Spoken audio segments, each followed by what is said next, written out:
this lab, I'm going to show you some mind-blowing experiments. So let's begin.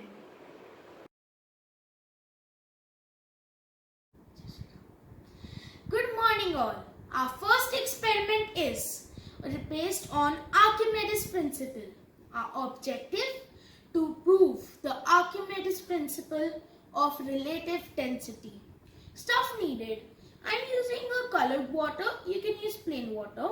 Some honey, oil, a sponge, cherry, a pebble and a plain pond. Steps. First, we'll put some water into our glass. That's it. Now, we'll place some honey.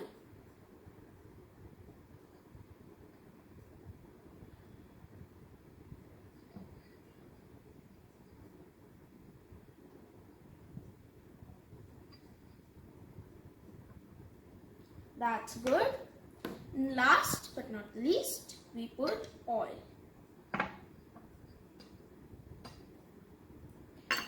So let it settle for 5 to 10 minutes. Pause. So I actually forwarded the video so that we could go to the result, and please make sure it's of equal quantity and you put something on your workstation in case you create a mess. So now as we see, all three things have created 3 layers: the oil, the water and the honey. So for our next step, we'll put in our ingredients one by one. So first we put the pebble. So as we see, since it is heavy, it goes to the bottom of the honey. Now we put in the cherry. It goes to the top of the water. Our pond is also at the base of the oil. Let's see what the sponge does. A sponge is at the top of the oil. Why did this happen? Well, according to Archimedes' principle, the relative density, if a body is submerged into a liquid, then the buoyant force works against it equal to the weight of the dispersed fluid. If the body is denser than the fluid, then it sinks. If it is not, it stays at the top. So, as a conclusion, in this experiment, the honey and the pebble both were highly dense, so they sank. The oil and the sponge were not dense, therefore they were at the top. Thank you.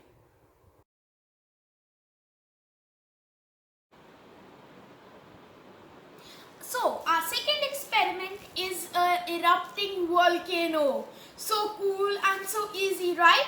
So what we need is a little bit of water and red color mixed in it, some vinegar, baking soda, washing up liquid.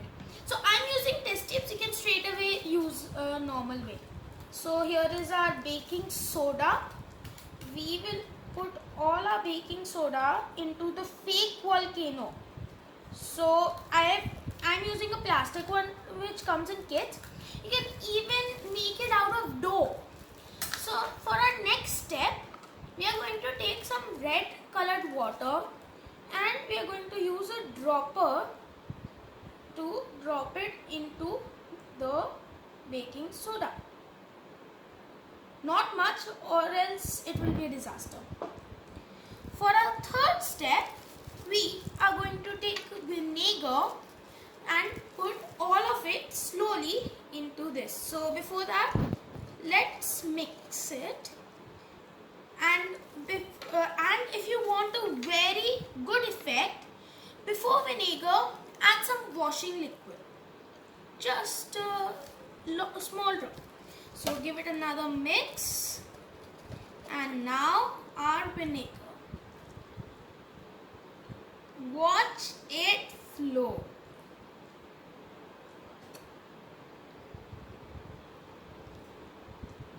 So basically the water gives this foamy effect, and so yeah, if I add more vinegar, it will like erupt more. Wait, let me show you.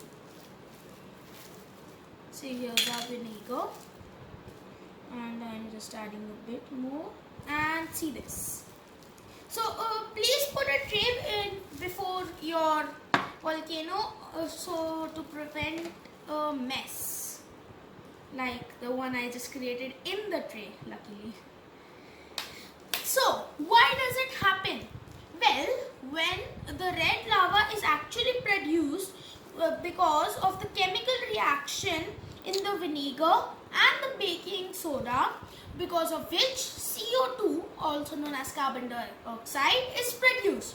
The pressure of the carbon dioxide becomes too much for the volcano's outer surroundings, and therefore it explodes or comes out.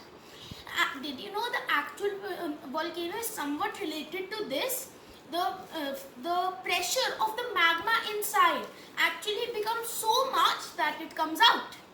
Conclusion: the volcano is erupting because of the pressure of the CO2 produced by baking soda and vinegar. Thank you. Hello all, welcome to our third experiment. Today we are going to see how burning needs oxygen. So as I said, our objective is to prove oxygen is needed for burning. So the things we need is a candle. I am using a tea candle, you can use a normal one, a glass or a cup, and a matchstick. So for our first step, we will light a fire. This is a very dangerous experiment, so please take adult help.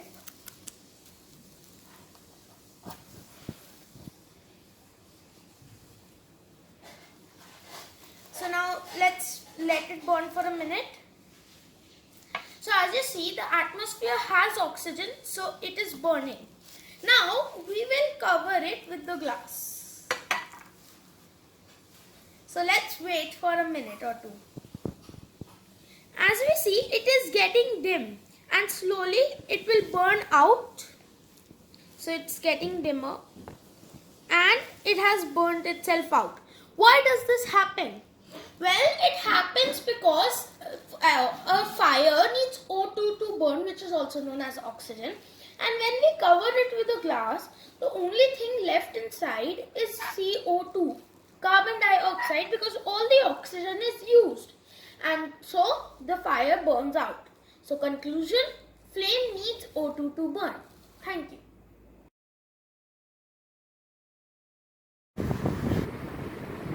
Hello all, welcome to our experiment 3. Our today's experiment is litmus paper experiment. Our objective is to prove presence of acids and base through litmus paper. As there are 3 types of chemicals: acid, base and neutral. And how do we find acids and base? We find them through litmus paper. Here I have 2 types of litmus paper, so a red litmus paper and blue litmus paper. I will tell you how to find base and acids using these. When we dip a red litmus paper into a base, if it turns blue, there is presence of base in that liquid. If we dip our blue litmus paper in an acid and it turns red, there is presence of acids in that liquid. The both changes happen because of chemical reaction. So let's begin. What we need for this is 1 base and 1 acid. So I am using citric acid and baking soda, red and blue litmus paper, and some test tubes containing water. You can also use bowls. So first I am going to do for the acid. We take our acid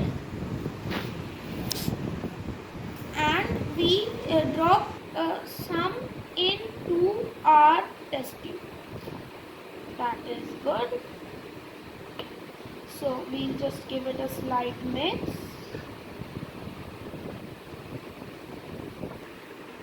We have to dissolve the liquid, so I am putting my beaker this lid and I am shaking it so that it gets dissolved and makes a clear liquid. It makes a clear solution. So our solution is ready. Let's take off the cap, and now you can see that it is a clear solution.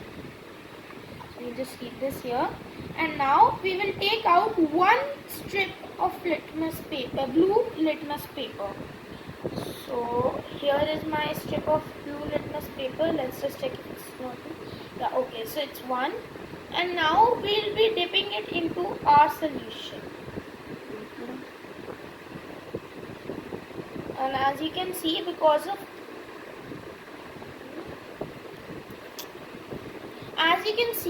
of chemical reaction, it has turned red. So let's just dip it a bit deeper. So the more you dip, the more turns red. For our second experiment, since the litmus paper has turned red, it shows that our solution is containing acid. So let's do our second experiment.